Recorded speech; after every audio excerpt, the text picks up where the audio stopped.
의원님 질의해 주시기 바랍니다. 네, 인천 서구병 검단에서 온 오경정입니다. 한마디 안 하고 넘어갈 수가 없습니다. 지금 여기 계신 모든 분들은 대한민국 국민의 세금으로서 월급 받고 있고 국민이 낸 세금으로 사무실 운영하고 있고 이 자리에 다 와서 앉아 있는 사람들입니다. 개인 자격으로 와 있는 사람 한 명도 없습니다. 그런데 도대체 무슨 자격으로 박선영 위원장은 저런 발언을 책임도 지지 못하는 발언을 하는지 모르겠습니다. 책임을 진다는 건 여러 가지 행위 양태가 있겠지만 발언에서부터 시작되는 겁니다.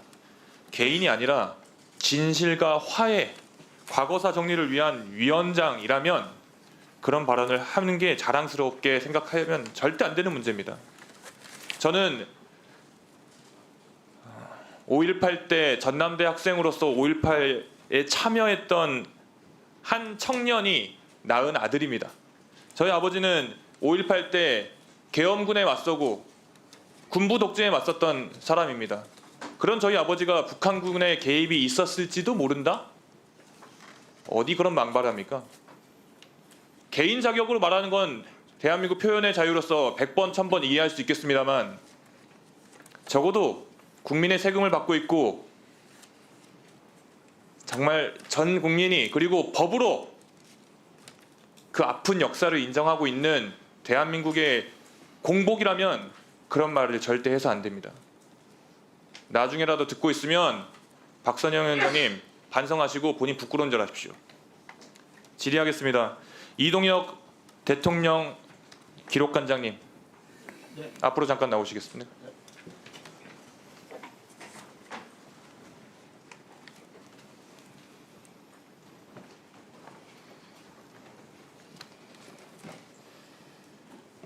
네, 대통령 기록관장입니다. 고생 많으십니다. 현직 대통령의 불법 비상계엄이라는 헌정사상 초유의 상황이 발생했습니다. 그때 생산된 기록물들이 민주주의 질서 회복에 대해서 그리고 헌정 안정에 대해서 정말 중요한 가치를 지니고 있다는 것은 동의하시죠? 법률에 따라서 집행을 하고 있습니다. 네, 중요한 가치를 지니고 있는 게 맞죠. 대통령의 기록물은 다 중요한 가치를 지니지 않습니까? 네, 단순한 대답을 여쭤보고 있는 거기 때문에요. 편하게 대답하시면 됩니다. 그럼에도 불구하고 경호처의 비아폰 서버나 계엄 회의록이나 대통령실 자료 이관 등의 이런 민감한 기록 등에 대해서 이관 여부조차 확인하지 않고 있는 이런 현 상황이 지적되고 있습니다. 이에 대해서 기록원장으로서 한마디 해보시죠. 일단 현장 점검은 갔었고요. 어쨌든 재분류 금지 요청을 했고 그다음에 이관될 기록물들의 현황 파악을 하고 있는 상태입니다. 현황 파악을 하셨다, 그리고 현장 점검을 하셨다 정도를 지금 대답하시고 계시는데 네. 이 지적에 대해서 어떻게 생각하냐고 물어보는 겁니다. 국민들이 우려하고 계시지 않습니까?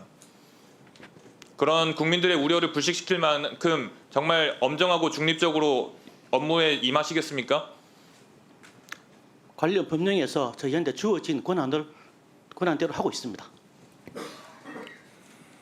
기록관으로서 이관할 대통령 기록물을 산정하는 것은 기록물 생산기관의 몫이라고 말씀도 하셨습니다. 이 생각도 변함없으세요? 네, 그렇습니다. 그러면 범죄 현장에서 범죄 기록물을 수집할 때에도 범죄자가 골라주는 기록물만 가져가야 되는 게 이런 거랑 비슷한 것 같은데 아닌가요? 기록관에서 현장 점검을 나갔는데 뭘 했는지 잘 모르겠습니다. 시스템에 맞게 기록물이 생산되고 있는지, 생산된 기록 목록은 존재하는지, 통상적으로 생산됐던 기록물 중에 누락은 없는지 꼼꼼히 다 확인하고 계세요? 나름대로 확인하고 있습니다. 나름대로가 아니라 꼼꼼하게 확인하셔야 된다고 말씀드리는 겁니다. 윤석열 파면 이후에 대통령실 그 공식 홈페이지, 누리집이죠. 누리집이 폐쇄됐는데도 특이사항 없음. 특이사항 없는 거 맞습니까?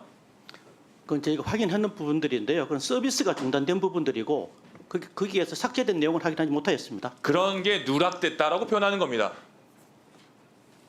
관장님, 삭제돼서 확인 못했습니다가 아니라 그런 걸 누락됐다라고 하는 거예요. 그런 걸 확인하셔야 되는 게 기록관께서 하셔야 될 일입니다. 지금 대통령 기록물에 대한 책임은 대통령 기록관에게 있는데 정작 이관 실무는 대통령 비서실이 주도하고 있죠. 이관 절차를 말씀을 드리면 이관 실무, 아니, 전반적으로 실무에 대해서 설명이 좀 필요한 부분들이 있어서 조금만 짧게 말씀드리겠습니다. 개별 생산 기관에서 수합을 해서 대통령실 관할 기록관으로 보내면 그 이관된 부분 기록물들을 저희가 최종적 이관받는 절차를 그 하고 부분을 있습니다. 지적드리는 거예요. 네. 지금 자신이 스스로가 점검 대상인 기관이 자기가 기록을 골라서 낸다? 이게 말이 됩니까? 없었다 하면 이거 없었어요 원래라고 하면 기록 자체가 애초에 없는 거네요. 그럼 기록관이 무슨 의미가 있습니까? 12월 3일 대통령 기록관장 그때 어디 계셨어요? 계엄 일어날 때 어디 계셨습니까? 12월 3일 11시에 어디 계셨냐고요? 계엄 당시 어디 계셨냐 여쭤보고 있습니다. 댁에 계셨어요? 저도 생각이 잘 안 나지 않습니다. 생각도 안 나죠? 저는 너무 생생하게 생각이 나거든요. 저는 너무나 생생하게 생각이 나고 생생하게 생각나실 국민들이 많으실 겁니다. 적어도 TV로 아 이런 일이 우리나라에서 벌어졌나라고 보신 분도 있을 거고 저처럼 그리고 여기 계신 분들처럼 국회로 달려오신 분들도 있을 거고 근데 그 기억도 안 나십니까? 그런 사람이 무슨 대통령 기록물을 관리합니까? 그런 순간으로 돌아가면 안 되기 때문에 기록을 철저하게 해야 된다고 말씀드립니다. 모든 기록이 제대로 있었는지 누락되지 않고 있는지 그 권력자가 맞든 권력자가 아니든 그런 일이 벌어지지 않게 하기 위해서 기록을 하는 것이고 기록관님이 아까 말씀드린 것처럼 국민들의 세금으로 월급 받고 계시고 그런 커리어를 갖고 계신 겁니다. 들어가십시오. 고기동 차관님, 네, 차관입니다. 이동혁 관장님의 후임 채용 잘 진행되고 있습니까?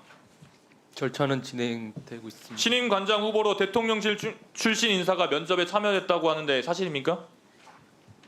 뭐 언론에 났습니다. 제가 그걸 좀 말씀하기는 좀 곤란한 상황에 있습니다. 뭐 대답하기 어렵다라는 정도로 제가 받아들이겠습니다.